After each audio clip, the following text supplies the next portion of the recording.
नमस्कार आदाब, मैं हूं राव अकरम और आप देख रहे हैं मेरा हिंदी यूट्यूब चैनल। साथियों, अगर आप लोग भी पहली बार मेरे इस यूट्यूब चैनल पर आए हैं तो कृपया चैनल को सब्सक्राइब कर लें और हाँ, साथ में बेल आइकन की घंटी को दबाना ना भूलें। आज की इस वीडियो में हम जानकारी करेंगे कि पहले क्या हुआ करता था कि ग्राम प्रधान रसीद काट कर दे देते था और फिर जब प्रधान का समय कार्यकाल पूरा हो जाता था या उससे 20-30 वर्षों के बाद अगर कोई भूमि पट्टे के कागज़ मांगता था तो उस रसीद को दिखाते थे, लेकिन आज के समय में वो रसीद मान्य नहीं होती है। तो चलिए आज की इस वीडियो में मैं आपको विस्तार से बताता हूं कि अगर आपके पास भी सन 80 की या उससे पहले की कोई इस प्रकार की रसीद है और आपके पास इस प्रकार का कोई ऐसा कागज़ नहीं है जो आपकी भूमि है और उस भूमि को ये दर्शाता हो कि ये आपकी भूमि है, तो ऐसे में आप क्या करेंगे, क्या वो रसीद मान्य है या नहीं है। तो चलिए वीडियो को विस्तार से शुरू करते हैं, लेकिन उससे पहले आपसे गुजारिश है कि इस वीडियो को आप ज़रूर लाइक कर दें। साथियों, अक्सर कर मैंने देखा है, मुझे बहुत से लोगों की कॉल भी आती है और वो कहते हैं कि अकरम भाई, हमारे पास उस भूमि का कब्जा तो है जो ग्राम समाज की है, लेकिन उस भूमि के कागज़ हमारे पास नहीं है। और बाद में वो हमें कोई रसीद दिखाते हैं, जिस रसीद का मतलब ये होता है कि ग्राम पंचायत की ओर से वो काटी गई रसीद है। पहले आपको ये भी बता दूं कि ग्राम पंचायत को इस प्रकार के अधिकार होते हैं। अगर किसी व्यक्ति ने पहले, देखिए अब क्या होता है कि अब पट्टा होता है वो ऑनलाइन रिकॉर्ड होता है, लेकिन उससे पहले क्या होता था 2005 से पहले कि किसी भी प्रकार का कोई भी कागज़ या कोई भी आवंटन ऑनलाइन नहीं हुआ करता था और वो रसीद या तो तहसील के अंदर मिलते थे कागज़ या फिर वो ग्राम पंचायत के अंदर मिलते थे। पहले भी प्रक्रिया सेम थी, यानी कि भूमि के पट्टे की पहले भी प्रक्रिया वही सेम थी और आज भी भूमि के पट्टे की वही प्रक्रिया सेम है। पहले भी भूमि के पट्टे का आवंटन होता था, ग्राम पंचायत भूमि प्रबंधक समिति करती थी और आज भी ग्राम पंचायत भूमि प्रबंधक समिति ही पट्टों का आवंटन करती है। लेकिन एक पट्टा ऐसा होता है जिसका डायरेक्ट ही, यानी कि एसडीएम या फिर एसडीओ डायरेक्ट ही उस भूमि के पट्टे को कर सकता है। वो पावर होती है कि अगर कोई व्यक्ति इस प्रकार का है, कोई अनुसूचित जनजाति का है, तो इस प्रकार के व्यक्ति को अगर आवासीय भूमि, जो आवास आवंटन के लिए भूमि छोड़ी गई है, यानी कि ग्राम पंचायत को धारा 59 के तहत जो सौंपी गई समझी गई हो ज़मीन, अगर उसके अंदर इस प्रकार के आबादी की भूमि बची हुई है तो वहाँ पर अनुसूचित जनजाति के व्यक्ति को एसडीएम डायरेक्ट भी इस प्रकार का भूमि का पट्टा कर देता है या वो जहाँ पर रहता है उसे उस जगह को ही उसे दे दिया जाता है, लेकिन बशर्ते वो भूमि सार्वजनिक उपयोग की ना हो।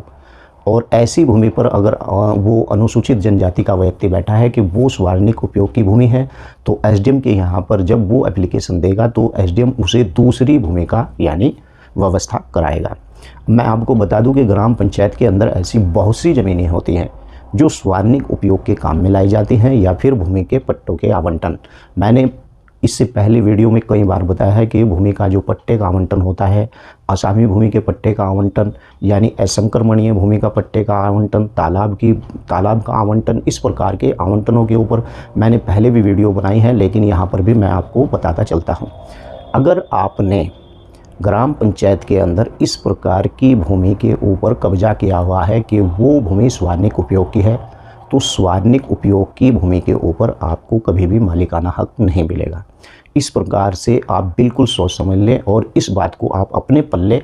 गांठ बांध लें, क्योंकि सार्वजनिक उपयोग की जो भूमि होती है वो भूमि लोगों के या फिर अन्य कोई भी प्रोजेक्ट जैसे ग्राम पंचायत के अंदर आता है तो राज्य सरकार ऐसी भूमि को तलाश कर उस पर उस प्रोजेक्ट को लगाती है।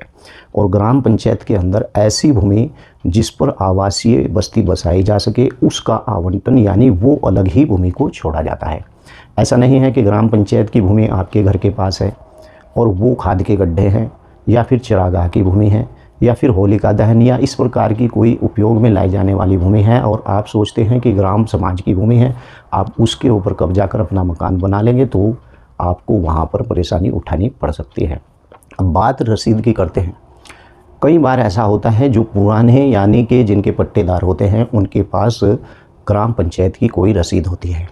और ग्राम पंचायत को इतना अधिकार है कि गांव के अंदर किसी भी प्रकार की रसीद काट सकती है। जैसे नगर पंचायत के अंदर टैक्स देते हैं, नगर पंचायत के लोग ऐसे ही ग्राम पंचायत को भी अधिकार होता है कि अगर गांव के अंदर किसी प्रकार का कोई कार्य हो रहा है या वो व्यक्ति इस प्रकार का कोई उद्योग लगा रहा है या किसी प्रकार का कोई कार्य कर रहा है, तो वहाँ पर ग्राम पंचायत को भी अधिकार होता है कि वो रसीद काट कर दे देती है। लेकिन अगर आपको भूमि का आवंटन हुआ है और उस आवंटन के साथ साथ आपका भी नाम था और वो आवंटन सही तरीके से हुआ है, एसडीएम के माध्यम से या कलेक्टर के माध्यम से आपको उस भूमि के पट्टे को दिया गया है, तो इस प्रकार के अगर पट्टे होते हैं तो उसका पूरा रिकॉर्ड तहसील के अंदर होता है। लेकिन अगर ग्राम प्रधान ने कोई रसीद आपको काट कर दे रखी है और उस रसीद का कोई रिकॉर्ड नहीं मिलता है तो उसे फर्जी रसीद करार दिया जाता है। अभी कुछ एक मैटर न्यायालय में भी इसी प्रकार का आया था कि उस व्यक्ति ने उस भूमि के ऊपर कब्जा कर रखा था और उस भूमि के ऊपर कब्जा था, लेकिन उसका जो आवंटन था वो सत्य था और आवंटन का रिकॉर्ड कहीं पर नहीं मिल रहा था। लेकिन जब वो उस भूमि को लेकर न्यायालय गया तो अदालत ने उस रसीद को सही माना था, क्योंकि वो आवंटन बिल्कुल सही तरीके से हुआ था। बात दूसरी है कि उस आवंटन को ऑनलाइन नहीं किया गया था। लेकिन अगर केवल ग्राम पंचायत की रसीद है तो इस प्रकार की रसीद का कोई आगे यानी कोई रिकॉर्ड नहीं मिलता है, तो इस प्रकार की जो रसीद होती है उस रसीद को यानी कि फर्जी रसीद माना जाता है। यहाँ पर आप अगर उस भूमि के ऊपर रह रहे हैं, मान लीजिए आपके पास उसके कागज़ नहीं हैं, तो सबसे पहले आपको ये जानकारी का होना ज़रूरी है कि जिस भूमि के ऊपर आपका कब्जा है ये भूमि किस उपयोग की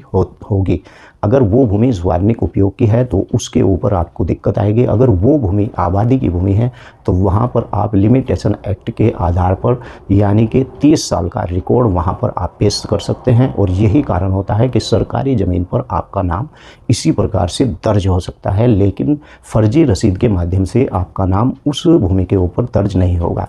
आज जो मैंने आपको इस वीडियो के अंदर बात बताई है यही सत्यता है। आप भारत के किसी भी गांव के अंदर जाएंगे तो इसी प्रकार का नियम है, इसी प्रकार से आपको सारी बातें सारी जानकारी दे दी जाती है। सेम वही बातें मैंने आपको बताई है जो ग्राम पंचायत के अंदर भूमि के पट्टे का आवंटन होता है और सरकारी ज़मीन में कैसे आप अपना नाम यानी कि डलवा सकते हैं। वीडियो कैसी लगी है वीडियो को लाइक ज़रूर करें। और हाँ, एक बात और कहना चाहता हूँ, अगर आप लोग इस यूट्यूब चैनल को ज्वाइन करना चाहते हैं तो कृपया आप लोग इस यूट्यूब चैनल को ज्वाइन भी कर लें। और आपका कोई सवाल है तो वीडियो के नीचे लिखें। तो हाँ, आपसे विदाई लेता हूँ। जय हिंद, जय भारत, खुदा हाफिज़।